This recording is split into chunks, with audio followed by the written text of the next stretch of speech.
चंपक, काम कसं चालू आहे तुझं? मंगेश भाऊ, मस्त चालू आहे माझं काम.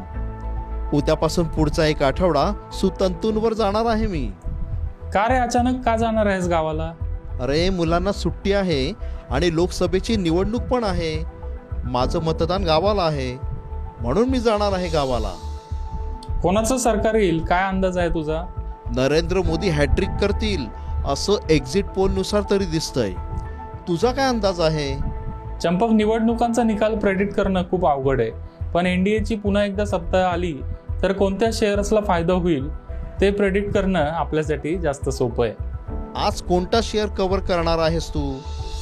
आज आपण जो शेअर कव्हर करणार आहोत तो आपल्याला 4 जूनला खरेदी करायचा आहे. पण एनडीएला स्पष्ट बहुमत मिळालं तरच या शेअरमध्ये आपल्याला गुंतवणूक करायची आहे. कंपनीचं नाव आहे PSP प्रोजेक्ट्स.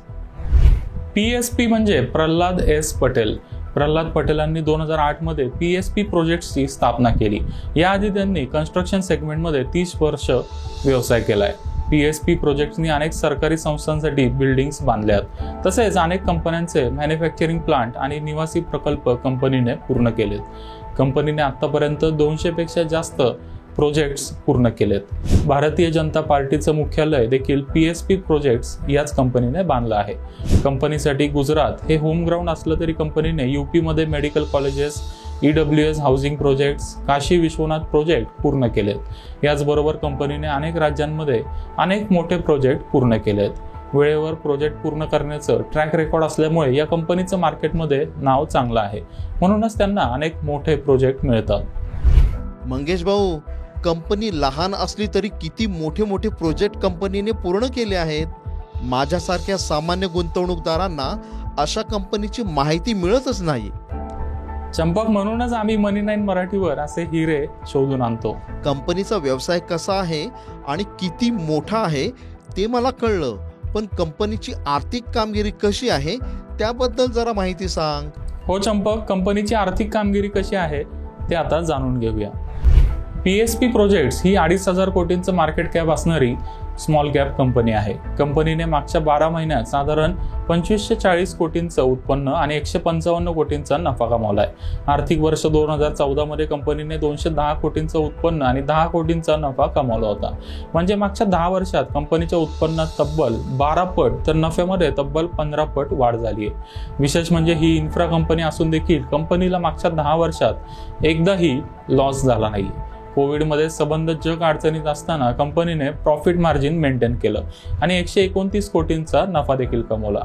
मागच्या 5 वर्षात कंपनीने सरासरी 25% रिटर्न ऑन इक्विटी कमवला आहे.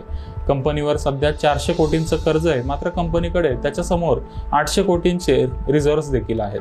त्यामुळे कंपनीचा डेट टू इक्विटी 0.5 आहे. याचा अर्थ कंपनीने खूप जास्त कर्ज घेतलं नाहीये. एकंदरीत विचार केल्यास इन्फ्रा सेगमेंटमध्ये असून देखील कंपनीने सातत्याने व्यवसायात वाढ केली आहे. नुसतीच वाढ नाही तर कंपनीला प्रॉफिट मार्जिन आणि रिटर्न ऑन इक्विटी मेंटेन देखील करता आलाय. चंपक, तुला कंपनी संदर्भात आणखी काही प्रश्न आहेत का?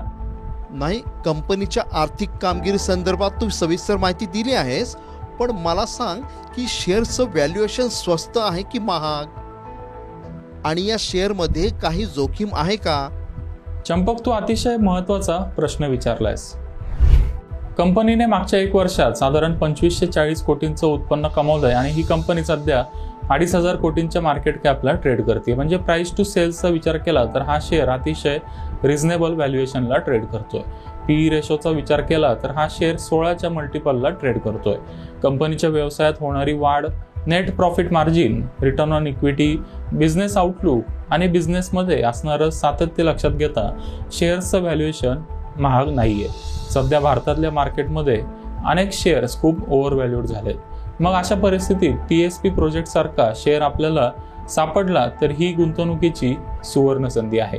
कंपनीचा IPO 2017 मध्ये लॉन्च करण्यात आला आणि त्यानंतर शेअर्सचं लिस्टिंग झालं. त्यानंतर या शेअरने एप्रिल 2018 मध्ये 595 रुपयाचा उच्चांक नोंदवला. नंतर शेअरमध्ये 5 वर्षाचं टाइम आणि प्राइस करेक्शन झालं आणि शेअरने शेवटी 2022 मध्ये ब्रेकआउट दिला.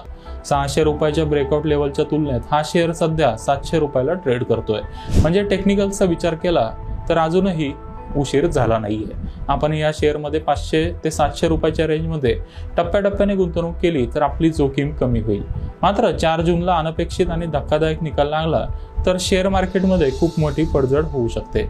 असं झाल्यास PSP प्रोजेक्टचा शेअर 400 ते 500 रुपयापर्यंत खाली येऊ शकतो.